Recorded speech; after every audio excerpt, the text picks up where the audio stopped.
நம் அனைவருடைய தியானத்திற்கும் வசதியாக லூக்கா எழுதின சுவிசேஷம் 15வது அதிகாரத்தின் 20வது வசனத்தை நம்மில் ஒருவர் வாசிக்க கவனிப்போம். லூக்கா 15:20. எழுந்து புறப்பட்டு தன் தகப்பனிடத்தில் வந்தான். அவன் தூரத்தில் வரும்போதே அவனுடைய தகப்பன் அவனை கண்டு மனதுருகி ஓடி அவன் கழுத்தை கட்டிக்கொண்டு அவனை முத்தம் செய்தான். எழுந்து புறப்பட்டு தன் தகப்பனிடத்தில் வந்தான். அவன் தூரத்தில் வரும்போதே அவனுடைய தகப்பன் அவனை கண்டு மனதுருகி ஓடி அவன் கழுத்தை கட்டிக்கொண்டு அவனை முத்தம் செய்தான். ஆண்டவராகிய இயேசு கிறிஸ்து பல உபதேசங்கள் சீடர்களுக்கும் மக்களுக்கும் கொடுத்தார். அவர் கொடுத்த உபதேசங்களில் பல உபதேசங்கள் உவமைகள் மூலம் எளிதாய் அவர்கள் விளங்குவதற்கு ஏதுவாய் உவமைகள் மூலம் கொடுத்தார். அவ்வண்ணமாய் மனம் திரும்புகிற ஒரு பாவியின் நிமித்தம் பரலோகத்தில் மிகுந்த சந்தோஷம் உண்டு என்கிற அந்த உண்மையை விளக்குவதற்கு அவர் உவமை 2 உவமைகளை அவர் காண்பித்தார். அவர்களோடு கூட பேசினார் 2 உவமைகள் மூலமாய். ஒரு உவமை, ஒரு மனிதனுக்கு 100 ஆடுகள் இருந்தது. அதில் ஒரே ஒரு ஆடு தொலைந்து போனது. தொலைந்து போன அந்த ஆட்டை தேடி கண்டுபிடித்து தன்னுடைய நண்பர்களோடு கூட அவன் சந்தோஷமாய் இருந்தான் என்கிற ஒரு உவமையையும், தொடர்ந்து ஒரு பெண்மணி தன்னுடைய வெள்ளி காசுகளில் ஒன்றை அவள் தொலைத்தபடியினாலே அதையும் தேடி கண்டுபிடித்து தன் குடும்பத்தாரோடு கூட மகிழ்ச்சியாக இருந்த அனுபவத்தையும் சொல்லி, இப்படித்தான் தொலைந்து போன அல்லது மனம் திரும்பாமல் இருந்த அந்த மனிதன் மனம் திரும்பும் போது எப்படிப்பட்ட ஒரு மகிழ்ச்சி பரலோகத்தில் இருக்கிறது என்று அவர் சொல்லிக் கொண்டிருக்கும் போது 3வது முறையாக மற்றொரு உவமையை சொன்னார். ஒரு தகப்பனுக்கு 2 பிள்ளைகள் என்று. அந்த 2 பிள்ளைகளில் 2ஆமவன் இளையவன் அப்பாவிடம் சொத்துக்களை எல்லாம் சண்டையிட்டு வாங்கிவிட்டு போய் அவன் ஊதாரித்தனமாய் செலவு செய்து இறுதியிலே அவன் சாப்பிடுவதற்கும் தங்குவதற்கும் வழி இல்லாமல் அவன் பன்றியோடு கூட தங்கினான். பன்றிக்கு கிடைக்கிற உணவு கூட தவிடு கூட கிடைக்காமல் தவித்தான். இறுதியிலே தகப்பன் வீட்டிற்கு வருவதுதான் நல்லது என்கிற தீர்மானத்தோடு கூட அவன் வந்தான் என்று நமக்கு தெரியும். சோ இவைகள் எல்லாம் உவமைகள் தான். இந்த உவமைகளில் ஒரு கருத்து ஆழமாய் சொல்லப்படும். அந்த கருத்து தான் வேதத்தின் சரியான அந்த அர்த்தத்தை நமக்கு விளக்க முடியும். உவமைகளில் இருக்கிற வார்த்தைகளை எல்லாம் நாம் எடுத்து வியாக்கியானம் பண்ணினால் அது தவறுவதற்கு வாய்ப்பு உண்டு. ஆனாலும் இந்த 2 பிள்ளைகள் உள்ள அந்த தகப்பன் அந்த உவமையிலே நாம் ஒருவேளை வார்த்தைகளுக்கு வார்த்தை விளக்கம் கொடுக்காவிட்டாலும் ஒரு தகப்பன் எப்படி வாழ்கிறார், எப்படி வாழ்ந்திருக்கிறார் என்று ஒரு தகப்பனுடைய அழகான சித்திரத்தை இங்கே ஆண்டவர் அந்த உவமையிலே இணைத்திருக்கிறபடியினால், இன்று தந்தையர் தினமாக இருக்கிறபடியினாலும் தகப்பன் ஆண்டவர் இங்கே இயேசுநாதர் சொன்ன தகப்பனுடைய வாழ்க்கை முறை, அவருடைய செயல்பாடுகள் எப்படி இருந்தது என்பதை சற்று ஆழமாக சிந்திப்போமானால் தகப்பனுடைய தியாகம், தகப்பனுடைய வாழ்க்கை முறை, தகப்பனுடைய இதயத்தின் உணர்வு என்ன என்பதை நாம் புரிந்து கொள்ள முடியும். எனவே இங்கே அந்த 20வது வசனத்திலே அவன் வந்து தகப்பனிடத்திலே வருகிறான். வரும்போது என்ன சம்பவிக்கிறது? தூரத்தில் வரும்போதே என்கிற அந்த வார்த்தை பயன்படுத்தப்படுகிறது. தன்னுடைய மகன் தூரத்தில் வருகிற அந்த காட்சி, தூரத்தில் வருகிறதை அறிந்து கொள்கிற ஒரு சக்தி தகப்பனுக்கு உண்டு. தகப்பன் தன் பிள்ளைகள் தூரத்தில் இருந்தாலும் அந்த பிள்ளைகள் இப்போது என்ன செய்வார்கள், எப்படி இருப்பார்கள் என்கிற யோசனையில் தான் பல நேரத்திலும் இருப்பார்கள். உங்களுடைய பிள்ளைகளை தொலைவிலே நீங்கள் படிக்க விட்டிருப்பீர்களானால், அல்லது தொலைவிலே உங்களுடைய பிள்ளைகள் வேலைக்கு சென்றிருக்குமானால், வாழ்ந்து கொண்டிருக்குமானால், தகப்பன் என்கிறவருடைய இருதயம் என்னுடைய மகன் இப்போது என்ன செய்வான், என்னுடைய மகள் இப்போது என்ன செய்வாள், அடிக்கடி ஒரு தொலைபேசி இருக்குமானால் தொடர்பு கொண்டு கேட்டுக்கொண்டே இருப்பார்கள். என்ன செய்கிறாய், எங்கு இருக்கிறாய், மணி 11 ஆகிவிட்டது, நீ ரோட்டோரத்தில் இருக்கிறது போல் எனக்கு சத்தம் கேட்கிறதே என்று படிக்கிற மகனை பார்த்து கேட்கிற தகப்பன்மார்களும் உண்டு. தூரத்தில் இருக்கிற அந்த பிள்ளையை குறித்த ஒரு உணர்வு, அந்த தூரத்தில் இருக்கிற பிள்ளையோடு கூட இருக்கிற ஒரு சிக்னல், ஒரு சமிக்சை தன்னுடைய இருதயத்தில் எப்போதும் கேட்டுக்கொண்டே இருக்க தகப்பன் விளைவான். தூரத்தில் வரும்போதே இந்த குமாரன், வீட்டை நோக்கி வந்து கொண்டிருக்கிற குமாரன் தகப்பனை பார்த்தானா பார்க்கவில்லையா நமக்கு தெரியவில்லை. ஆனால் தூரத்திலேயே இந்த தகப்பன் தன்னுடைய குமாரனை பார்த்து விட்டார்.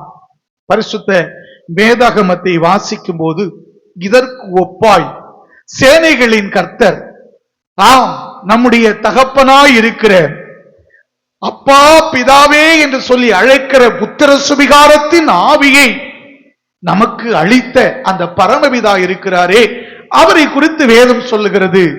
எரேமியா தீர்க்கதரிசி 23வது அதிகாரத்தில் 23வது வசனத்தில் சொல்லுகிறதை வாசிப்போம். நான் சமீபத்திற்கு மாத்திரமா தேவன், தூரத்திற்கும் தேவன் அல்லவோ என்று கர்த்தர் சொல்லுகிறார். என் ஆண்டவர் சொல்லுகிறார், எப்பா நான் சமீபத்திற்கு மாத்திரமா தேவன். தகப்பன் என்கிற மனநிலையில் நம்முடைய ஆண்டவர் இருக்கின்றார். அவர் அப்பான்னு கூப்பிடுகிற அந்த ஆவியை உங்களுக்கும் எனக்கும் கொடுத்திருக்கின்றார். அந்த அப்பாவாய் வாழ்ந்து கொண்டிருக்கிறவர் சொல்லுகிறார், நான் சமீபத்திற்கு மாத்திரமல்ல தூரத்திற்கும் தேவனாயிருக்கிறேன். தூரத்தில் இருக்கிற அவரது பிள்ளைகளாகிய நம்மை அவர் கவனித்துக் கொண்டிருக்கின்றார். அவருடைய உணர்வுகள் எல்லாம் நம்மை சூழ்ந்து கொண்டே இருக்கிறது. ஆம், தூரத்தில் இருந்தாலும் அவருடைய உணர்வுகள் பிள்ளைகளை பற்றியே இருந்து கொண்டிருக்கும். மகன் தகப்பனை பார்த்தானா என்று தெரியவில்லை, ஆனால் தூரத்தில் வரும்போதே இந்த தகப்பனார் அவனை பார்த்து விட்டார் என்கிற தகவலை அந்த உவமையிலே இயேசுநாதர் சுட்டி காண்பிக்கின்றார். எனக்கு அன்பான கர்த்தருடைய பிள்ளையே, ஆண்டவரை விட்டு நம்மை தூரப்படுத்துவது எது என்று கேட்பீர்களானால், பாவம் ஒரு மனிதனை ஆண்டவரை விட்டு தூரப்படுத்துகிறது. ஆண்டவருடைய அன்பு தூரமாய் இருக்கிறதுனால அது நமக்கு தடையாய் மாறிவிடுமா என்றால் இல்லை. தூரம் தேவனுடைய அன்பு நமக்கு கிடைப்பதற்கு எந்த விதத்திலும் தடை இல்லை. ஏனென்றால் அவர் மிக தெளிவாய் சொல்லி இருக்கிறார், நான் சமீபத்திற்கு மாத்திரமல்ல தூரத்திற்கும் தேவனாயிருக்கிறேன். சங்கீதக்காரன் கூட அதை சற்று வித்தியாசமான கோணத்திலே அவர் உணர்ந்ததை சொல்லுகிறதை சங்கீதம் 139வது சங்கீதத்தில் 7வது வசனம் முதல் வாசிக்கும் போது பார்க்கலாம். உம்முடைய ஆவிக்கு மறைவாய் எங்கே போவேன், உம்முடைய சமூகத்தை விட்டு எங்கே ஓடுவேன். நான் எங்க போக முடியும், எங்க ஓட முடியும்? ஏனென்றால் எவ்வளவு தொலைவு ஆனாலும் சரிதான், உம்முடைய இருதயம் என்னை உற்று கவனித்துக் கொண்டிருக்கிறது. சங்கீதக்காரனுடைய அறிந்து கொண்டான் தாவீது, நான் உம்முடைய ஆவிக்கு மறைவாய் எங்கே போவேன்? ஒரு தகப்பனுடைய ஆவிக்கு மறைவாய் பிள்ளைகள் தூரமாய் வாழ்ந்து விட முடியாதம்மா. சில மைல் தூரத்தில் நீ வாழலாம், வேறு பட்டணத்தில் நீ குடியிருக்கலாம், வேறு தேசத்தில் கூட இருக்கலாம். ஆனால் பரிசுத்த வேதாகமத்தின் அடிப்படையில தகப்பன் தன்னுடைய பிள்ளைகளை இருதயத்திலே சுமந்து கொண்டிருக்கிறார். நீ தூரத்தில் இருக்கலாம், தூரத்தில் இருக்கிற உன்னை இருதயத்திலே சுமந்து கொண்டிருக்கிறார் என்னுடைய தகப்பன். ஆம், நான் உம்முடைய ஆவிக்கு மறைவாய் எங்கே போவேன்? உம்முடைய சமூகத்தை விட்டு எங்கே ஓடுவேன்? 8வது வசனம் முதல், நான் வானத்திற்கு ஏறினாலும் நீர் அங்கே இருக்கிறீர், நீர் அங்கேயும் இருக்கிறீர். நான் பாதாளத்தில் படுக்கை போட்டாலும் நீர் அங்கேயும் இருக்கிறீர். நான் விடிய காலத்து செட்டைகளை எடுத்து சமுத்திரத்தின் கடையாந்தரத்தில் போய் தங்கினாலும் அங்கேயும் உமது கை என்னை நடத்தும், உமது வலது கரம் என்னை பிடிக்கும். எனக்கு அன்பான கர்த்தருடைய பிள்ளையே, நீ எங்கதான் போனாலும் என் ஆண்டவர் உன்னையும் என்னையும் கண்காணித்துக் கொண்டே இருக்கிறார். ஏன் என்றால் அவர் தகப்பன். ஆமென், அல்லேலூயா. இந்த பூமியில் இருக்கிற தகப்பனுடைய பார்வைக்கு ஒருவேளை நீ விலகி வாழலாம், ஆனால் பரலோக தகப்பனுக்கு நீ விலகி வாழவே முடியாது. நீ தூரமாயிருக்கலாம், நீ தூரமாயிருந்தாலும் அவருடைய எல்கைக்குள் தான் நீ வாழ்ந்து கொண்டிருக்கிறாய். நீ பூமியின் கடையாந்தரத்தில் போய் குடியிருந்தாலும் சரிதான், அவருடைய கண்கள் உன்னை பார்த்து கொண்டு தான் இருக்கிறது. எனவே நீ எங்கேயும் தப்பி செல்ல முடியாது. இதை விளங்கிக் கொள்ள வேண்டுமானால் வானம் என் சிங்காசனம் என்று சொல்லுகிற அந்த சிங்காசனத்தில் வீற்றிருக்கிறவர், அந்த தூரத்தில் இருக்கிறவர் என்னை நெருக்கமாய் கண்காணிக்கிறார் என்பதை விளங்கிக் கொள்ள வேண்டுமானால் ஏசாயா தீர்க்கதரிசி சொன்ன அந்த வார்த்தையை வாசிக்கும் போது விளங்கிக் கொள்ளலாம்.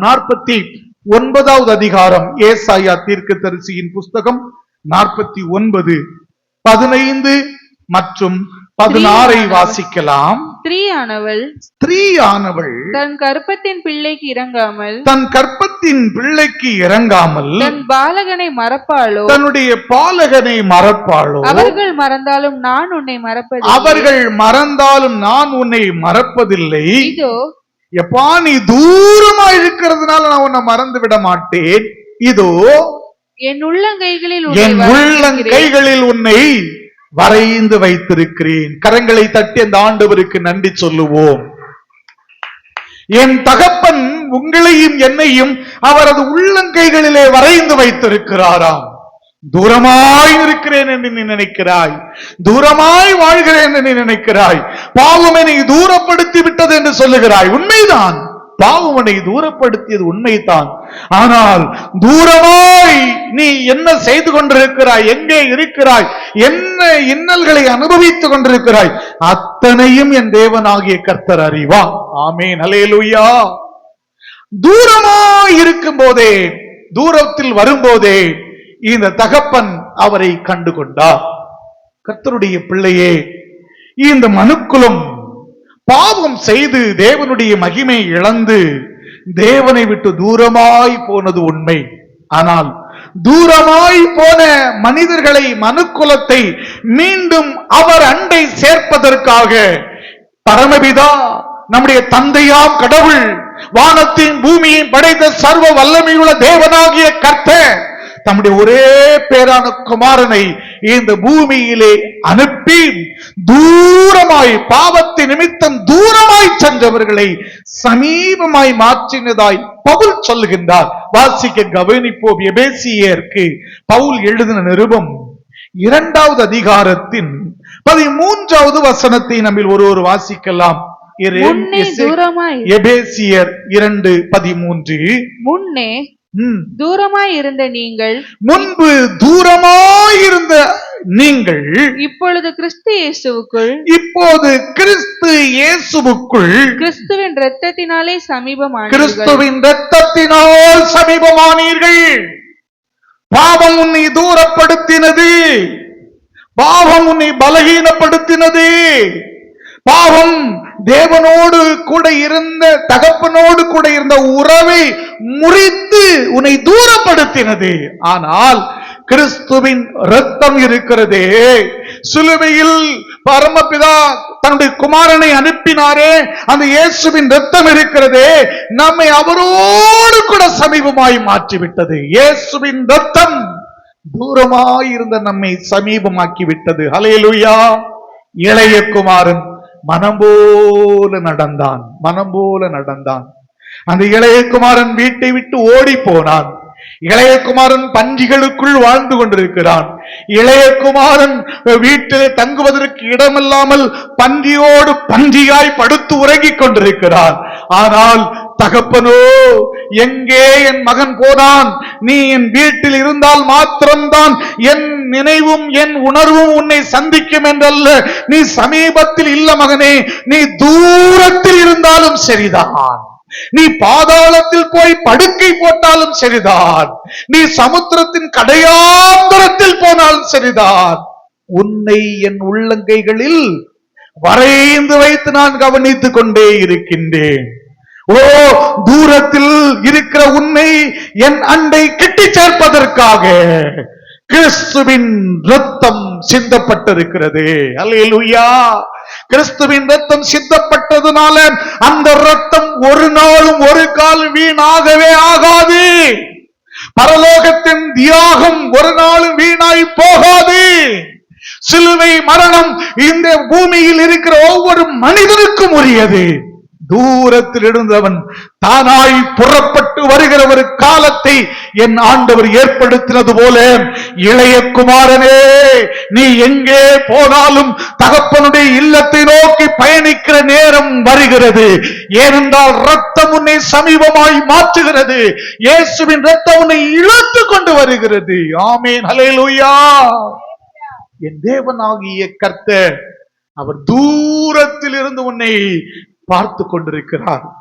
தூரத்தில் வரும்போதே அவரது கண்கள் கண்ணோக்கி பார்க்கிறது. தகப்பனுடைய உணர்வு அப்படித்தான் இருக்கும். இரண்டாவதாக, அதே லூக்கா எழுதின சுவிசேஷம் 15:20 வாசிக்கும் போது வாசிப்போம். எழுந்து புறப்பட்டு தன் தகப்பனிடத்தில் வந்தான்.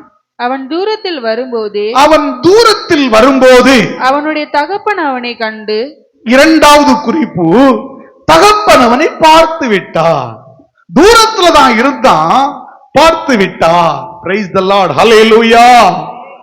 எப்பா, நீ 2 வயசுல நடந்தது, நீ 2 வயசுல பேசினது, 2 வயசுல இருந்த உன்னுடைய குணாதிசயம், நீ 20 வயசு ஆனா 10-20 ஆண்டுகள் கழித்தாலும் சரிதான், உன் தகப்பனுக்கு நன்றாகவே தெரியும்.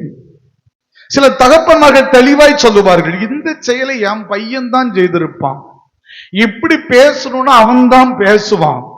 ஏனென்றால் அந்த பிள்ளைகளை குறித்து அந்த தகப்பனுடைய உணர்வு அப்படி இருக்கும். எஸ், இப்பொழுது அவனுடைய தகப்பன் அவனை கண்டு கொண்டாரையா, எப்படி அனலைஸ் பண்ணாருன்னு தெரியலமா. இவன் வீட்டில இருந்து புறப்பட்டு போகும்போது ஒரு செல்வ சீமானாய் புறப்பட்டு போனான். நல்ல ஆடைகளோடு போனான். இன்று கிழிந்த ஆடைகள், நாத்தம் பிடித்த சரீரம், மெலிந்த தேகம், தலை முடியெல்லாம் சரியாக வெட்டப்படாத, ஒழுக்க செய்யப்படாத ஒரு நிலை. வேலைக்காரனை விட கீழ் மட்டத்தில் இருக்கிற ஒரு வேலைக்காரனை விட கேவலமாய் வந்து கொண்டிருக்கிறான். அவன் தூரத்திலிருந்து வரும்போது, ஒருவேளை வீட்டுல அன்னைக்கு இருக்கும்போது அவனுடைய சரீரத்துல, அவனுடைய ஆடைகள்ல நறுமணம் வீசுகிற வாசனை திரவியங்கள் அவன் பூசி இருப்பான். ஆனா இப்ப அங்கிருந்து வரும்போது பன்றியின் வாசனை. தூரத்தில் வரும்போதே என் தகப்பன் கண்டுபிடித்து விட்டா. ரீசன் என்ன அப்படின்னா, 2 நாளாகமம் 16வது அதிகாரத்தின் 9வது வசனத்தை வாசிக்கும் போது என் ஆண்டவர் அதை விளக்குகிறார். வாசிப்போம். 2 நாளாகமம் 16:9. தம்மை பற்றி உத்தம இருதயத்தோடு இருக்கிறவர்களுக்கு தம்முடைய வல்லமையை விளங்க பண்ணும்படி கர்த்தருடைய கண்கள் பூமி எங்கும் உலாவிக் கொண்டிருக்கிறது. ஹல்லேலூயா. எவா, அவர் உன்னை எப்படி கண்டுபிடித்தார் தெரியுமா? அவருடைய கண்கள் பூமி எங்கும் உலாவிக் கொண்டிருக்கிறது. 360 டிகிரியில அவருடைய கண்கள் சுழந்து கொண்டே இருக்கிறது. சுவருக்கு மறைவாயும் நீ நிற்க முடியாது. நீ தூரத்துல வரும்போதே உன்னை ரெகக்னைஸ் பண்ணிட்டாரு, உன்னை சென்ஸ் பண்ணிட்டாரு, நீ யாருங்கிறத கண்டுபிடிச்சிட்டாரு. நீ தூரத்தில் வரும்போதே பிரைஸ் தி லார்ட், ஹல்லேலூயா. ஏனென்றால் அவருடைய கண்கள் பூமி எங்கும் உலாவிக் கொண்டிருக்கிறது. நீ அவரை பார்க்கல. ஒரு பெரிய கூட்டம், அந்த கூட்டத்துல ஒரு குழந்தை தப்பி போச்சு. அந்த குழந்தை அப்பாவை பார்க்காம இருக்கலாம், ஆனா அப்பா துரிதமாய் குழந்தையை பார்த்து விடுவார். ஏன்னா அப்பாவுக்கு தான் குழந்தை எந்த பகுதியில போகும் என்கிற உணர்வு தெரியும். ஆமென், அல்லேலூயா. எங்கே இருக்க வாய்ப்புகள் உண்டு என்று சொல்லி அவருக்கு தெரிந்து அவர் தேடிக்கொண்டே இருப்பார். இதுதான் ரொம்ப தெளிவா யோவான் தன்னுடைய சுவிசேஷத்தில் இவ்விதமாய் சொல்லுகிறார். யோவான் எழுதின சுவிசேஷம் 15வது அதிகாரத்துல 16வது வசனத்தை வாசிப்போமாமா. யோவான் 15:16. நீங்கள் என்னை தெரிந்து கொள்ளவில்லை. எப்பா இளைய குமாரனே, நீ என்னை பார்க்கவில்லை அப்பா, நீ என்னை பார்க்கவில்லை. நான் ஏன் உன்னை பார்த்தேன் தெரியுமா? பூமி எல்லாம் என்னுடைய கண்கள் சுழன்று சுழன்று வந்து கொண்டிருக்கிறது. ஏன் காரணம் தெரியுமா? நீ என்னை தெரிந்து கொள்ளவில்லை, நான் உங்களை தெரிந்து கொண்டேன். கரங்களை தட்டி அந்த ஆண்டவருக்கு நன்றி சொல்லுவோம். கர்த்தருடைய பிள்ளையே, என் ஆண்டவர் நம்மை தெரிந்து கொண்டார். நீங்களும் நானும் தெரிந்து கொள்ளலாமா? அவர் நம்மை தெரிந்து கொண்டார். ஏன் அவர் கண்டுபிடித்தார்? தூரத்தில் வரும்போதே அவனுடைய தகப்பனை ஏன் பார்த்தார்? இவன் பார்க்கல, ஆனா அவர் பார்த்துட்டார். ஏன் பார்த்தார்? நீ அவரை தெரிந்து கொள்ளல, அவர்தான் உன்னை தெரிந்து கொண்டார். ஆமென், அல்லேலூயா. எரேமியா 1:5 நம்ம எல்லாருக்குமே தெரியுமே.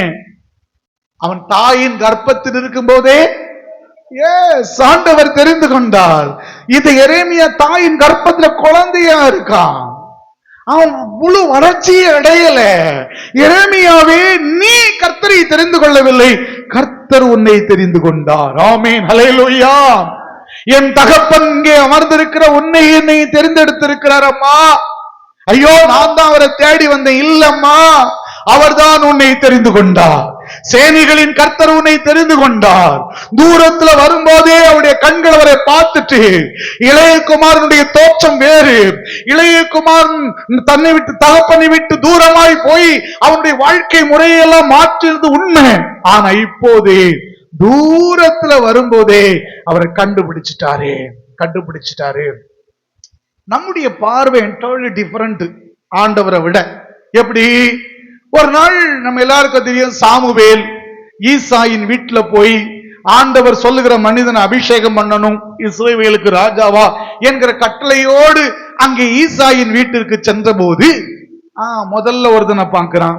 அவனுடைய உடல் வாகை பார்க்கிறான். வாட்ட சாட்டமா இருக்கிறத பார்த்துட்டு இவன் தான் அவன் ஆண்டவர் தெரிந்தெடுத்த மனிதன் என்று சொல்லி கிட்ட போகும்போது இவன் இல்லைன்னு ஆண்டவர் சொல்ல, தொடர்ந்து ஒவ்வொருத்தரையா கிட்ட போகும்போது ஒவ்வொருத்தரும் இல்லை. அப்பதான் ஆண்டவர் அவர்கிட்ட சொல்லுகிறாரு, எப்பா, மனிதன் பார்க்கிறது போல நான் என்ன செய்ய மாட்டேன், பார்க்க மாட்டேன். மனுஷன் எதை தான் பார்ப்பான்? முகத்தை தான் பார்ப்பான். நான் இருதயத்தை பார்ப்பேன். அல்லேலூயா. இந்த ஜெபத்துல கலந்திருக்கின்ற கர்த்தருடைய பிள்ளையே, கர்த்தர் உன் இருதயத்தை பார்த்து உன்னை முன்குறித்து விட்டார். நீ அவரை தெரிந்து கொள்ளவில்லை, அவர் உன்னை தெரிந்தெடுத்தார். ஆமென், அல்லேலூயா. ஆதாம் ஏவாள் பாவம் செய்து அந்த இலைகளுக்கிடையே தலைகளுக்கிடையே செடி கொடிகளுக்கிடையே மறைந்திருந்தான். இதயம் படபடத்து துடித்தது. ஐயோ, ஆண்டவருடைய சத்தத்தை நான் தினமும் கேட்பேனே, இப்பொழுது கூட அவர் நடக்கிற காலடி ஓசை என் செவியில் விழுகிறதே, அவரை போய் சந்திக்கிறதுக்கு என்னால முடியலையே. பதட்டம், பயம், வெட்கம், அவமானம். அவன் முச்சாடி வரல. அங்க கர்த்தர் தான் சொல்றாரு, ஆதாமே, நீ எங்கே இருக்கிறாய்? ஆதாமே, நீ தெரிந்து கொள்ளல. ஆதாமே, கர்த்தர் தான் உன்னை தெரிந்து கொண்டார். ஆமென், அல்லேலூயா. இனி வாழ்ந்து என்ன பிரயோஜனம்? ஆசையாய் திருமணம் செய்த ஆபிரகாம் கூட என்னை கண்டு கொள்ளவில்லை என்று சொல்லி ஆகார் செத்துறணும், வீட்டை விட்டு போய் எங்கேயாவது போய் தொலைஞ்சிடணும்னு சொல்லி போகும்போது அங்கே ஆண்டவர் தம்முடைய தூதனை அனுப்பினார். ஆகார் ஆண்டவரை தேடல, ஆண்டவர் ஆகாரை தேடினார். ஆகாரே எங்கே போகிறாய்? ஆமென், ஹல்லேலூயா. இந்த காலை நேரத்திலும் தூரத்தில் வந்த தன்னுடைய குமாரனை தகப்பன் கண்டான். தகப்பன் அவனை கண்டான். ஆதாமை கண்டது போல, ஆகாரை கண்டது போல என் கர்த்தருடைய கண்கள் அந்த இளைய குமாரனை கண்டது. சிலுவையில் என் ஆண்டவர் தொங்கிக் கொண்டிருக்கிற அந்த மன்னிக்கவும், சிலுவைக்கு நேர போகிறதுக்கு முன்னாடி என் ஆண்டவர் விசாரணை செய்யப்படுகிறார். விசாரணை செய்யப்படுகிற நேரத்துல அதுக்கு முன்னாடியே நான் உங்களை மறுதலிக்க மாட்டேன்னு சொன்னேன். அந்த பேதுருவை பார்த்து ஆண்டவர் சொன்னார், இல்லப்பா, சேவல் கூவுறதுக்கு முன்னாடி மூன்று தரம் நீ என்ன செய்வ, என்ன மறுதலிப்பாய். எஸ், நடந்தது என்ன அப்படின்னா, விசாரணை நேரத்துல ஒவ்வொரு முறையா மறுதலிச்சுக்கிட்டு இருக்கிறான். அந்த லாஸ்ட் லுக் பாருங்க, அப்படியே ஆண்டவர் பார்த்தாரு பாருங்க. அந்த பார்த்த பார்வையிலேயே பேதுருவோடு அழ ஆரம்பிச்சுட்டான். கர்த்தருடைய கண்கள் அவனை கண்டது. ஆகாரை கண்டது, அவளை காப்பாற்றியது. பேதுருவை கண்டது, அவனை மனம் திரும்புவதற்கு ஏதுவாய் நடத்தியது. 2 நாளாகவும் 16வது அதிகாரத்தின் 9வது வசனத்தின் மூலம் அந்த கண்கள் உன்னை என்னையும் சூழ்ந்து கவனித்துக் கொண்டிருக்கிறது. உன்னையும் என்னையும் உற்று நோக்கி கொண்டிருக்கிறது. அவருடைய கண்கள், அந்த கண்கள் தான் தன்னுடைய மகன் பயணித்து வந்து கொண்டிருக்கும் போது அவனை கண்டுபிடித்தது. ஆமீன், ஹல்லேலூயா. இந்த காலை நேரத்திலும் கூட என் கர்த்தருடைய கண்கள் நம் ஒவ்வொருவரையும் கவனித்துக் கொண்டே இருக்கிறது. ஆமீன் சொல்லுங்களேன், ஆமீன். முதலாவதாக, ஒரு தகப்பன் தூரத்துல தன்னுடைய மகன் இருக்கிற எல்லா காரியத்தையும் அவர் அறிகிறார். தூரத்தில் வரும்போதே, தூரத்தில் இருக்கும் போதே, தூரத்தில் வாழும் போதே தகப்பன் தன் பிள்ளைகளை தன் கைகளில் வரைந்து வைத்து உற்று கவனித்துக் கொண்டே இருக்கிறார். ஒரு தகப்பன் மகன் தகப்பனை பார்த்தானோ என்னவோ தெரியல, ஆனா தகப்பனுடைய கண்கள் அவனை உற்று கவனித்தது. பூமி எங்கும் உலாவுகிற கர்த்தருடைய கண்கள் அவரை பற்றி பிடித்தது. மூன்றாவதாக, அதே லூக்கா 15:20 வாசிப்போம். அவனுடைய தகப்பன் அவனை கண்டு, அவனுடைய தகப்பன் அவனை கண்டு மனதுருகி, மனது உருகி. எனக்கு அன்பான கர்த்தருடைய பிள்ளையே, சிலரை பார்த்தாலே நமக்கு உச்சிக்குதான் என்ன செய்யும், கோபம் வரும். சிலரை பார்த்தா அவ்வளவு கோபம் வரும். சிலரை பார்த்த உடனே அப்படி ஒரு பரிதாபம் வரும். எஸ், இந்த தகப்பனுக்கு தன் மகனை பார்த்ததும் அப்படியே ஒரு பரிதாபம், அப்படியே ஒரு மனதுருக்கம். எனக்கு அன்பான கர்த்தருடைய பிள்ளையே, பாவம் செய்தால் தேவனுக்கு கோபம் தான் வந்திருக்க வேண்டும். பாவம் செய்கிற மனிதன் மீது தேவனுடைய கோபாக்கினை தான் கொட்டப்பட்டு இருக்க வேண்டும். ஆனா வாசிக்க கவனிப்போம். நியாயாதிபதிகளின் புஸ்தகத்துல 10வது அதிகாரத்துல 15 மற்றும் 16வது வசனத்தை வாசிக்கும் போது, நியாயாதிபதிகள் இஸ்ரவேல் புத்திரர் 10வது அதிகாரம் 15 மற்றும் 16வது வசனத்தை வாசிக்கும் போது, வாசிப்போம். இஸ்ரவேல் புத்திரர் கர்த்தரை நோக்கி பாவம் செய்த அந்த இஸ்ரவேல் புத்திரர்கள் சொல்லுகிறாங்க, நாங்க பாவம் செய்தோம், தேவரீர் உம்முடைய பார்வைக்கு நலமானது எங்களுக்கு செய்யும், இன்றைக்கு மாத்திரம் எங்களை ரட்சித்தருளும் என்று சொல்லி அந்நிய தேவர்களை தங்கள் நடுவில் இருந்து விலக்கிவிட்டு கர்த்தருக்கு ஆராதனை செய்தார்கள். அப்பொழுது அவர் இஸ்ரவேலின் வருத்தத்தை பார்த்து மனதுருகினார். என் ஆண்டவர் பாவம் செய்தவர்கள் மேல் கடும் கோபம் கொள்ள வேண்டும். ஆனா பாவம் செய்த இவர்கள் மனம் வருந்தி, ஐயோ நாங்கள் பாவம் செய்தோம், உமது பார்வைக்கு நலமானதை நாங்கள் செய்யவே இல்லை, எங்களை மன்னியும், எங்களை ரட்சித்தருளும் என்று மன்றாடின போது ஆண்டவர் மனதுருகினார். இதே மனநிலையோடு கூட தான் இளையகுமாரன் வேலையை செய்து வாழ்க்கையில தோல்வி அடைந்து விரக்தியோடு கூட தகப்பனுடைய பாதத்துல சரணடைவதற்காக வருகிறார். நான் அக்கிரமம் செய்தேன், நான் மீறுதல் செய்தேன், நான் உமக்கு அப்பாவே உமக்கு விரோதமாகவும் பரத்திற்கு விரோதமாகவும் பாவம் செய்தேன் என்கிற மனவேதனையோடு கூட வருகிறதே. தூரத்திலே பார்த்த தகப்பன் மனதுருகுகிறார். மகன் வருகிறான், பாவ உணர்வோடு வருகிறான். ஐயோ, பாவம் செய்து விட்டேன், அக்கிரமம் செய்து விட்டேன், மீறி நடந்து விட்டேன், தகப்பன் மனம் புண்படும்படி வேதனைப்படும்படி நான் வாழ்ந்து விட்டேன், என்னை மன்னியும் என்கிற ஏக்கத்தை இதயத்திலே அடக்கி வைத்தவனாய் நடையாய் நடந்து வந்து கொண்டிருக்கிறான். இப்போது அவனை பார்த்ததும் ஒரு மனதுருக்கம். என் தேவனாகிய கர்த்தருடைய மனதுருக்கம் தான் உங்களையும் என்னையும் வாழ வைத்திருக்கிறது. ஆமென், ஹல்லேலூயா. நாம் எல்லோரும் யார் தெரியுமா? வாழ்க்கை என்கிற அந்த ஓட்டத்திலே அல்லது ஒரு பிரயாணி பயணம் பண்ணுகிற அந்த பிரயாணியை போல நாம் வாழ்க்கை என்கிற பயணத்தை மேற்கொண்டு கொள்கிறோம். வேத புஸ்தகத்திலே ஒரு மனிதன் எருசலேமில் இருந்து எரிகோவை நோக்கி பயணம் செய்தது போல தாயின் கர்ப்பத்தில் இருந்து மரணத்தை நோக்கி பயணித்துக் கொண்டிருக்கிற ஒரு பயணிகள் நாம். இந்த பயணி வழிநெடுக பல மனிதர்களை சந்திக்க நேரிடும். எஸ், நாம் வேத புத்தகத்திலே வாசிக்கிறோமே, எருசலேமில் இருந்து எரிகோவை நோக்கி பயணிக்கிற அந்த பயணி வழிநெடுக சில மனிதர்களை சந்திக்கின்றான். ஆமா, நடந்தது என்னன்னா, அவன் பயணத்துல கள்ளருடைய கையில் அகப்பட்டுட்டான். அவனுடைய வஸ்திரங்கள் உரியப்பட்டது. அவன் குற்றுயிரும் கொலை உயிருமாக அவன் தள்ளப்பட்டான். அவனுடைய உடைமைகள் அவனுடைய கையிலிருந்து எல்லாமே உரிந்து அவன் மரணத்தோடு போராடி கொண்டிருக்கும் போதும் சிலரை சந்திக்கின்றான்.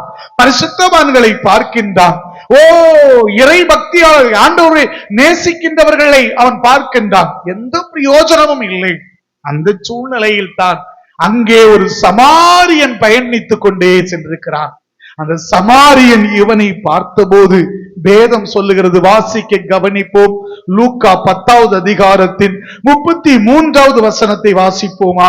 லூக்கா 10:33. சமாரியன் ஒருவன் பிரயாணமாய் வருகையில், பின்பு சமாரியன் ஒருவன் பிரயாணமாய் வருகும்போது அவனை கண்டு மனது உருகி, எஸ், அவனை மனது உருகி, யாரை கண்டு? குற்றுயிராய் கிடக்கிற மனிதனை பார்த்ததும் மனதுருக்கம். தகப்பனுக்கு தானையா அந்த மனதுருக்கம் இருக்கும்? மகனை பார்த்ததும் மனதுருக்கம். இங்கே சமாரியன் சேனைகளின் கர்த்தருக்கு உருவகமாய் சுட்டி காண்பிக்கப்பட்ட ஒரு கேரக்டர் இங்கே வேதம் சொல்லுகிறது. அவரை பார்த்ததும் மனதுருகினார். ஐயா, என் அன்பு நண்பனே, இந்த நாளிலும் கூட தகப்பன் யார்? மனதுருக்கம் நிறைந்தவன். உன் வாழ்க்கை கட்டப்பட வேண்டும் என்பதற்காக, நீ மேன்மையடைய வேண்டும் என்பதற்காக, உன் காயம் ஆற்றப்பட வேண்டும் என்பதற்காக, உன் உரிந்து செல்லப்பட்ட எல்லாம் திரும்ப உனக்கு கிடைக்க வேண்டும் என்பதற்காக, நீ திடப்பட வேண்டும், நீ பலப்பட வேண்டும், நீ வாழ வேண்டும் என்பதற்காக உன் மீது மனதுருக்கம் கொண்டவர் தான் ஐயா என்னுடைய தகப்பன். ஆமென், ஹல்லேலூயா. அவர் ஒரு நல்ல சமாரியனாய் இன்று வந்திருக்கிறார். ஒரே ஒரு சரணத்தை பாடுவோமா? நல்ல சமாரியன் இயேசு என்னை தேடி வந்தாரே. Glory to Lord. நல்ல சமாரியன் இயேசு என்னை தேடி வந்தாரே. நல்ல சமாரியன் இயேசு என்னை தேடி வந்தாரே. என்னை கண்டாரே, என்னை கண்டாரே, அணைத்து கொண்டாரே, அழைத்து கொண்டாரே. என்னை கண்டாரே, அழைத்து கொண்டாரே. நல்ல சமாரியன் இயேசு என்னை தேடி வந்தாரே. நல்ல சமாரியன் இயேசு என்னை தேடி வந்தாரே. தூரத்தில் வரும்போதே அவனை பார்த்ததும் மனதுருகினார். விசாரணை கமிஷன் வைக்கல, ஏன் இதை இப்படி செய்தா என்று கேள்வி கேட்கல. அவன் நிலைய பார்த்ததும், அவன் உள்ளத்தின் உணர்வுகளை பார்த்ததும் அவன் மீது ஒரு மனதுருக்கம். ஆமென், அல்லேலூயா. இப்படித்தான் ஓசியா தீர்க்கனும் சொல்லுகின்றான். வாசிக்க கவனிப்போம். ஓசியாவின் புஸ்தகம் 11வது அதிகாரத்தின் 8வது வசனத்தை வாசிப்போம். அம்மா, எப்பிராயீமே, எப்பிராயீமே, நான் உன்னை எப்படி கைவிடுவேன்? நான் உன்னை எப்படி கைவிடுவேன்? இஸ்ரவேலே, இஸ்ரவேலே, நான் உன்னை எப்படி ஒப்பு கொடுப்பேன்? நான் உன்னை எப்படி ஒப்பு கொடுப்பேன்? நான் உன்னை எப்படி ஆத்மாவை போல, நான் உன்னை எப்படி ஆத்மாவை போலாக்குவேன்? உன்னை எப்படி செபோயிமை போல, உன்னை எப்படி செபோயிமை போலாக்குவேன்? என் இருதயம் எனக்குள் ஓ, குழம்புகிறது, என் இருதயம் எனக்குள் குழம்புகிறது, என் பரிதாபங்கள் ஏகமாய் என் பரிதாபங்கள் ஏகமாய் பொங்குகிறது. எப்பிராயீமே, என் மகனே, என்னை விட்டு ஓடி போனவனே, நான் உன்னை எப்படிப்பா கைவிடுவேன்? உன்னை நினைக்கும் போதே என் இருதயம் குழம்புகிறது. அதுதான் மனதுருக்கம். கரங்களை தட்டி, என் அன்பு சகோதரனே, குற்றுயிருமாய் கொலை உயிருமாய் கிடக்கிறாயே, எல்லாம் உரிந்து போடப்பட்ட நிலையிலே, எல்லாம் இழந்த நிலையிலே காயப்பட்டு கிடக்கிறாயே, சேர்த்துக் கொள்வார் இல்லாமல், அணைத்துக் கொள்வார் இல்லாமல், உதவி செய்வார் இல்லாமல் ஓரம் கட்டப்பட்ட நிலையில் விழுந்து கிடக்கிறாயே, உன்னை பார்த்ததும் என் தேவனாகிய கர்த்தர் மனம் இறங்குகிறார், மனதுருகுகிறார். நியாய தீர்ப்பு செய்வதற்கு அல்ல, விசாரணை செய்வதற்கு அல்ல. ஏன் இதை என்று செய்தாய் என்று சொல்லி உன்னை எந்த விதத்தால் விசாரணை நடத்துவதற்கு அல்ல. உனக்கு இன்ஸ்டன்டா தேவை என்னுடைய மனதுருக்கம், உனக்கு உடனடியாக தேவை என்னுடைய கரம். ஒரு தாயார் தன்னுடைய மகனை அடக்கம் செய்வதற்காக கொண்டு போய் கொண்டிருக்கிறார்கள். ஓன்னு அழுது புலம்பிக்கிட்டு இருக்கிறாங்க. நம்ம எல்லாருக்குமே தெரியும். அந்த இடத்துல வந்ததும் என் ஆண்டவர் மனதுருகி அந்த தாயை பார்த்து சொன்னார், அழாதே. இந்த காலை வேளையிலும் கர்த்தர் சொல்லுகிறது தான், அழாதே, நான் ஒரு தகப்பனாய் வந்திருக்கின்றேன். அழாதே மகனே, நான் ஒரு தகப்பனாய் வந்திருக்கிறேன். உன்னை பார்த்து நான் மனதுருகுகிறேன். எல்லாவற்றையும் இழந்திருக்கிறவனுக்கு வாழ்வு கொடுப்பதற்காக மனதிருக்கத்தோடு கூட வந்திருக்கிறேன். வாசிப்போம். 4வதாக, முதலாவதாக தூரத்தில் இருக்கும் போதே, 2வதாக அவனை பார்த்துட்டாரு, 3வதாக பார்த்ததும் மனதுருகி விட்டாரு, 4வதாக அந்த வார்த்தையை வாசிப்போம். அம்மா, லூக்கா 15:20. அவனுடைய தகப்பன் அவனை கண்டு மனதுருகி ஓடி அவன் கழுத்தை கட்டிக்கொண்டு அவனை, மனதுருகி ஓடி ஓடி, பையன் ஓடி வந்தது போல நமக்கு தெரியல. பையன் நடந்துதான் வந்துகிட்டு இருக்கிறான். ஆனா தந்தை தான் ஓடுகிறான். மனிதனுடைய இருதயம் ஆண்டவரே ஆண்டவரேன்னு கூப்பிடவே இல்லை. அவன் தன் வேலையை தான் செய்துகிட்டு இருக்கிறான். ஆனால் வானத்தில் இருந்து இறங்கி வருகிறவர் என் தேவனாகிய கர்த்தர் தான். ஆமென், அல்லேலூயா. யாத்திராகமம் 3வது அதிகாரம் 7 மற்றும் 8வது வசனத்தை வாசிக்கும் போது, வாசிக்க கவனிப்போம். யாத்திராகமம் 3வது அதிகாரம் 7 மற்றும் 8. அப்பொழுது கர்த்தர் எகிப்தில் இருக்கிற என் ஜனத்தின் உபத்திரவத்தை நான் பார்க்கவே பார்த்து ஆளோட்டிகளின் நிமித்தம் அவர்கள் இடுகிற கூக்குரலை கேட்டேன். அவர்கள் படுகிற வேதனைகளையும் அறிந்திருக்கிறேன். அவர்கள் எகிப்தியரின் கைக்கு விடுதலையாக்க அவர்களை அந்த தேசத்திலிருந்து நீக்கி கானானியரும், ஏத்தியரும், எமோரியரும், பெரிசியரும், ஏவியரும், எபூசியரும் இருக்கிற இடமாகிய பாலும் தேனும் ஓடுகிற நலமும் விசாலமுமான தேசத்தில் கொண்டு போய் சேர்க்க இறங்கினேன். ஹல்லேலூயா. அதனுடைய பொருள் என்ன தெரியுமா? நான் மேல இருந்து இங்க ஓடி வந்துட்டேன். எதுக்கு வந்துட்டு தெரியுமா? நீ பட்ட பாடுகளை எல்லாம் நான் பார்த்தப்பா. வீட்டுல அப்பா உட்கார்ந்து இருக்கிறார். அப்பா என்னவோ திடீர்னு தூரத்துல ஒரு சிக்னல் பார்த்துட்டாரு. மகன் தாங்கிறத பார்த்துட்டாரு. மகன் பார்த்தானா தெரியல. ஓ, மனதுருக்கம் வந்துச்சு. அடக்கிக்கிட்டு அமர்ந்திருக்கல, ஓடோடி போனார். ஈராயிரம் ஆண்டுகளுக்கு முன்பதாக என் ஆண்டவர் ஓடோடி வந்தார் அந்த பூமியில. எஸ், தன்னுடைய ஜனம் எப்போதெல்லாம் சிரமப்படுகிறதோ, தன்னுடைய ஜனம் எப்போதெல்லாம் வேதனைப்படுகிறதோ, அப்போதெல்லாம் ஓடி போய் காப்பாற்றுகிறவர் அம்மா என் சேனைகளின் கர்த்தர். ஆமென், ஹல்லேலூயா. மத்தேயு 14வது அதிகாரத்தில் ஒரு சம்பவம் குறிப்பிடப்படுகிறது. இயேசு தன் சீடர்கள் ஒரு படவிலே போய் கொண்டிருக்கிறார்கள். ராத்திரி கடல்ல இயேசுநாதர் நடந்து வருகிறார். படகில் போன சீடர்கள் அவரை பார்த்து பிசாசு என்று பதறுகிறார்கள். அவர் சொல்லுகிறார், இல்ல நான் தான், பயப்படாதீங்கன்னு சொல்லி தைரியப்படுத்துகிறார். உடனே பேதுரு என்ன சொல்லுவான் தெரியுமா? நீங்க தானா உங்களை போல தண்ணீர்ல நடந்து வர்றதுக்கு எனக்கும் அனுமதியை கொடுக்க சொல்லி அவன் அழகா நடந்து போவான் பாருங்க. நடந்து போகும்போது சுற்றிலும் இருக்கிற அந்த கடல் ஓசை, அலை, காற்று இவைகளை பார்த்த போது அமிழத் துவங்கினான், அமிழ்ந்தான். நடந்தது என்ன? அந்த போன விடலம்மா, உடனே அந்த இடத்துல விரைந்து தன் கரத்தை நீட்டி அவனை தூக்கி எடுத்தார். மனதுருக்கம் தூக்கி நிறுத்தும். நீ மூழ்கி கொண்டிருக்கிறாய் என்பது தெரியும் ஆண்டவருக்கு. அவர் உன் மீது மனதுருக்கத்தோடு கூட இருக்கிறார். மகனே, அவர் உன் மீது மனதுருக்கத்தோடு கூட இருக்கிறார். ஓடி வந்து, யார் உனக்கு உதவி செய்யல? படவில் இருந்தவர்கள் உனக்கு உதவி செய்யல, இதோ அவர் உனக்கு உதவி செய்கிறார். சேனைகளின் கர்த்தர் நமக்கு உதவி செய்கிறார். மனதுருக்கம் நிறைந்த இந்த ஆண்டவர் ஓடி வந்து உதவி செய்கிறார். தொடர்ந்து அந்த வசனம் சொல்லுகிறதுமா, வாசிப்போமாமா, வாசிப்போம். அவன் கழுத்தை கட்டிக்கொண்டு கழுத்தை கட்டிக்கொண்டு அப்படின்னா உன்னை நான் ரெகக்னைஸ் பண்றேன்னு அர்த்தம். இப்போ ஒருத்தரை நம்ம போய் ஒரு ரொம்ப நாள் கழித்த பிற்பாடு ஒருத்தரை நம்ம பார்க்கிறோம் அப்படின்னா நம்ம என்ன செய்வோம்? ஓடி போய் அப்படி கட்டி பிடிப்போம். பாசத்திற்குரியவர்களை கட்டி பிடிப்போம். இதே போல இவருக்கு உள்ளத்துல எந்த கசப்பு இல்லை. மகனை குறித்து எல்லாத்தையும் இழந்து வந்து நிக்கிறான். கசப்பே இல்லை, வெறுப்பே இல்லை. அவனை பிடித்து அப்படியே கட்டி பிடிக்கிறார். கழுத்தை கட்டி பிடிக்கிறார். இதை நீங்க பைபிள்ல பாத்தீங்கன்னா யாக்கோபு ஏசாவுக்கு துரோகம் செய்துட்டு மாமா வீட்டுல தங்கிட்டு கடைசியில மாமா வீட்டுல இருந்து தப்பி ஓடி வந்துகிட்டு இருக்கிறான். இன்ஃபர்மேஷன் ஏசாவுக்கு போகிறது. ஏசா வாரான். ஏசா வரும்போது என்ன செய்கிறான்? கழுத்தை அடி கட்டி பிடிக்கிறான். இவன் பயந்துகிட்டே இருக்கான், இதோடு இப்ப சோலி முடிச்சுட்டான்னுட்டு.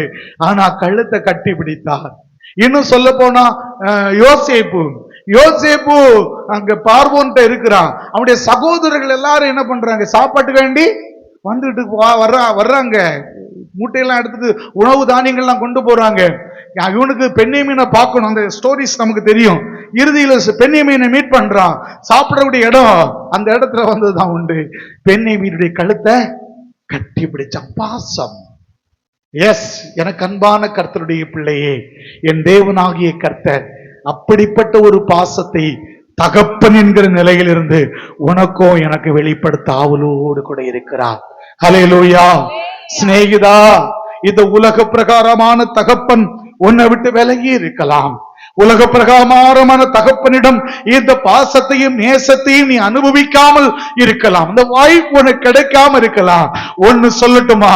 வானத்தையும் பூமியையும் படைத்த என்னுடைய அன்பு தகப்பன் உன் கழுத்தை கட்டி பிடித்து அணைத்துக் கொள்ள ஆவலாக இருக்கின்றார். சத்தத்தை உயர்த்தி ஹல்லேலூயா. தொடர்ந்து அந்த வசனம் என்ன சொல்லுதுமா? வாசிமா. அவன் கழுத்தை கட்டி பிடித்தார், அவனை முத்தம் செய்தான். ஏம்மா, இந்த முத்தம் வேஷமான ஒரு முத்தம் இல்லம்மா. பைபிள்ல இன்னொருத்தர் கூட முத்தம் செய்தார். யாரு? யூதாஸ். அந்த முத்தம் இயேசுநாதரை சிலுவைக்கு கொண்டு போனது. இந்த முத்தம் இவனுக்கு வாழ்க்கையை கொடுத்தது. ஆமென், ஹல்லேலூயா. இந்த முத்தம் அவனை ரெகக்னைஸ் பண்ணது. தகப்பன் தாமா ரெகக்னைஸ் பண்ண முடியும். நீங்க பைபிள்ல வாசித்து பாத்தீங்கன்னா 2 சாமுவேலின் புஸ்தகத்துல 14வது அதிகாரம் 33வது வசனத்துல வாசிப்போமானால், அங்கே அப்சலோமு ராஜா என்ன பண்ணுவான்? தாவீது ராஜா முத்தம் கொடுப்பான். அப்சலோம் யார் தெரியுமா? நிறைய தப்பு பண்ணுனவே. அப்சலோம் யார் தெரியுமா? தன்னுடைய உடன் பிறந்த சகோதரர்களை எல்லாம் கொலை செய்தவன். ஊரை விட்டு ஓடி ஒளிச்சு அப்பாவுக்கு தப்பி இருக்கிறான். யாரோ வந்து இவனுக்கு புத்திமதியை சொல்லி ராஜாட்ட சொல்லி, என்ன இருந்தாலும் உன் பையன் தானே அப்படி சொல்லும்போது, சரி வர சொல்லுங்க, என் பையனை வர சொல்லுங்கன்னு சொல்லி மீட் பண்றார். வாசிப்போமா 33. யோவாப் ராஜாவினிடத்தில் போய் அதை அவனுக்கு அறிவித்த போது அப்சலோமை அழைப்பித்தான். ராஜாவினிடத்தில் வந்து ராஜாவுக்கு முன்பாக தரையிலே முகங்குப்புற விழுந்து வணங்கினான். அப்பொழுது ராஜா அப்சலோமை முத்தமிட்டான். ஒரு தகப்பன் தன்னுடைய மகனை எப்பேற்பட்ட மகனா இருந்தாலும் முத்தம் கொடுக்கிற அளவுக்கு, நேசிக்கிற அளவுக்கு, அதுதான் தகப்பனுடைய இருதயம். இங்கே என் தேவனாகிய கர்த்தர், இங்கே தகப்பன் என்கிற நிலையில எல்லாவற்றையும் இழந்து வெறுமையாய் வந்து நிற்கிற தகப்பன் மகனுடைய கழுத்தை கட்டி பிடித்து முத்தம் கொடுக்கிறார். எனக்கு அன்பான கர்த்தருடைய பிள்ளையே, சில மனிதர்கள் உனக்கு கொடுக்கிற முத்தம் வாழ்க்கையை முடிக்கிற முத்தமாக இருக்கும். யூதாஸை போல. யூதாஸ் காசுக்காக முத்தம் கொடுத்தவன். ஆம், என் ஆண்டவர் எப்படிப்பட்டவன்னா, உனக்கும் எனக்கு முத்தம் கொடுக்கிறார். உனக்கும் எனக்கு உயிர் கொடுப்பதற்காக, உன்னை என்னை வாழ வைப்பதற்காக, உன்னை மீண்டும் கட்டி எழுப்புவதற்காக, உன்னுடைய எல்லா கடந்த காலங்களையும் மறந்து மகன் என்கிற ஸ்தானத்திலே, மகள் என்கிற ஸ்தானத்தை நிறுத்துவதற்காக. எஸ், நான் உன்னை அக்செப்ட் பண்ற மகனே, நான் உன்னை ஏற்றுக்கொள்ளுகிறேன் மகளே. உலகம் உன்னை பலவிதமான கேள்வி கேட்கலாம். நீ இழந்து வந்திருக்கிறாய், எல்லாவற்றையும் இழந்து மிகுந்த மெலிந்த நிலையில வந்திருக்கிறாய். நான் உன்னை ஏற்றுக்கொள்கிறேன். இந்த அற்புதமான காலை வேளையிலும் ஒரு நல்ல தகப்பன் உங்களுக்கும் எனக்கும் உண்டு. உங்களையும் என்னையும் ஏற்றுக்கொள்ளுகிற தகப்பன். எஸ், உனக்காக எனக்காக பரலோக ராஜ்யத்திலே மிகுந்த சந்தோஷத்திற்காய் காத்திருக்கிற ஒரு தகப்பன் உண்டு. இந்த நாள் பரலோகத்தில் உன் நிமித்தம் என் நிமித்தம் சந்தோஷம் உண்டாகிற ஒரு நாளாக இருக்கும்படிக்கு நாம் எழுந்து நிற்போமா? எழுந்து நிற்கலாமா? சேனைகளின் கர்த்தருடைய சமூகத்துல நம்மை அர்ப்பணம் செய்யும்படிக்கு. Glory to lord. தாயும் நீரே, தந்தையும் நீரே. எல்லாரும் சேர்ந்து சொல்லுங்க மக்கள். தாயும் நீரே, தந்தையும் தாலாட்டுவார், சீராட்டுவார்,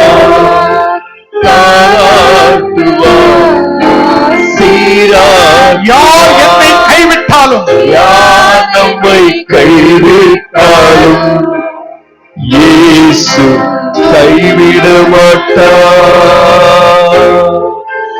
யார் நம்மை கைவிட்டாலும் இயேசு கைவிட மாட்டார். கைவிட மாட்டார், கைவிட மாட்டார், கைவிடவே மாட்டார். கைவிட மாட்டார், கைவிட மாட்டார், கைவிடவே மாட்டார். யார் என்னை கைவிட்டாயோ இயேசு கைவிட மாட்டார். தகப்பனை விட்டு தூரமாய் போனதுனால நஷ்டத்தை அனுபவித்தான், கஷ்டத்தை அனுபவித்தான். உண்மையான அன்பு எது, போலி அன்பு எது என்பதை விளங்கிக் கொண்டான். ஓ, தகப்பனிடத்திற்கு செல்லுவேன் என்று அவன் மனம் திரும்பி வந்தபோது அவன் வாழ்க்கையில ஒரு பெரிய மாற்றம். வேதனையும் துன்பமும் அவனை நெருக்கியது. கண்ணீரும் கவலையும் இல்லாமையும் இயலாமையும் அவனை நெருக்கியது. அப்பாவை தேடி வந்தபோது ஓ, அவனை தூரத்திலே கண்டு அவன் மீது மனதுருகி அவன் கழுத்தை ஓடி போய் அவன் கழுத்தை கட்டி பிடித்து முத்தம் கொடுத்த அந்த தகப்பன் இருக்கிறாரே, உனக்கோ எனக்கோ வேதனை துன்பம் உன்னை நெருக்கும் போது அப்பா நீ விழுவாயானால் glory to Lord, உன் வாழ்வு வசந்தமாய் மாறும். அப்பா நீ விழுவாயானால் உன் கண்ணீர் துடைக்கப்படும். அம்மா, மகளே, சகோதரனே, சகோதரியே, நீ கட்டப்படுவாய், கட்டப்படுவாய்.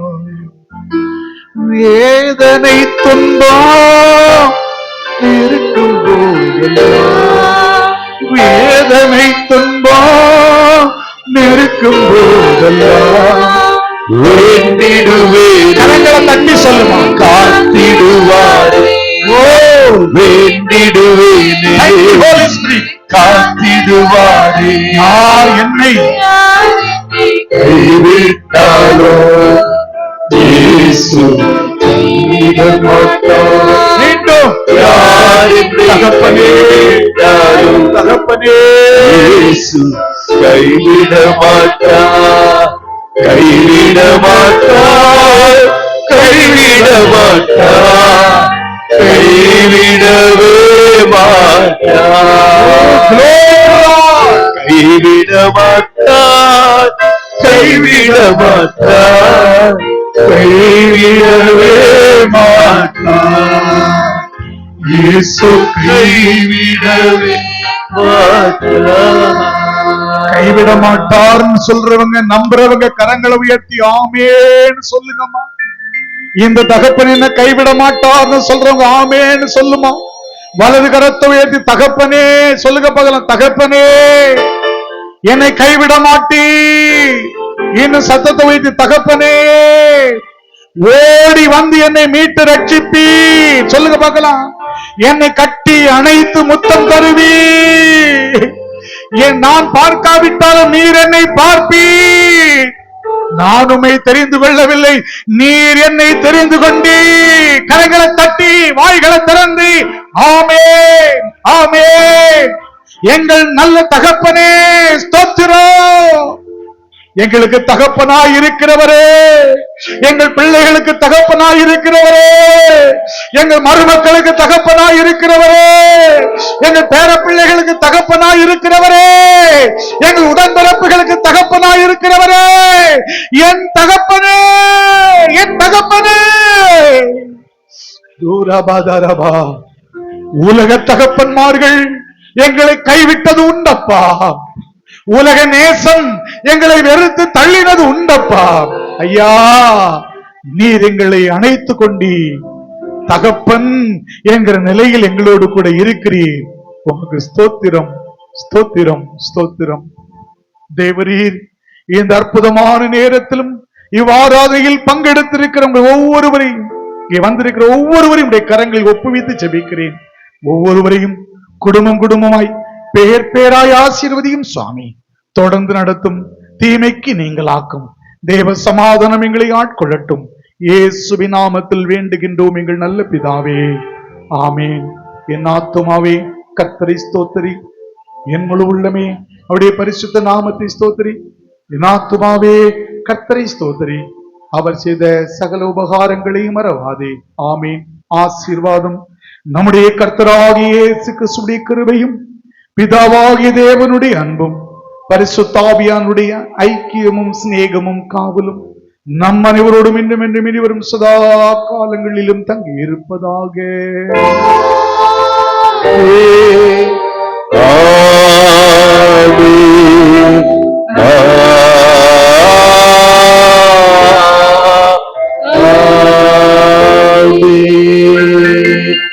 சமாதானத்தோடே புறப்பட்டு போங்கள். கர்த்தருடைய நாமத்தினாலே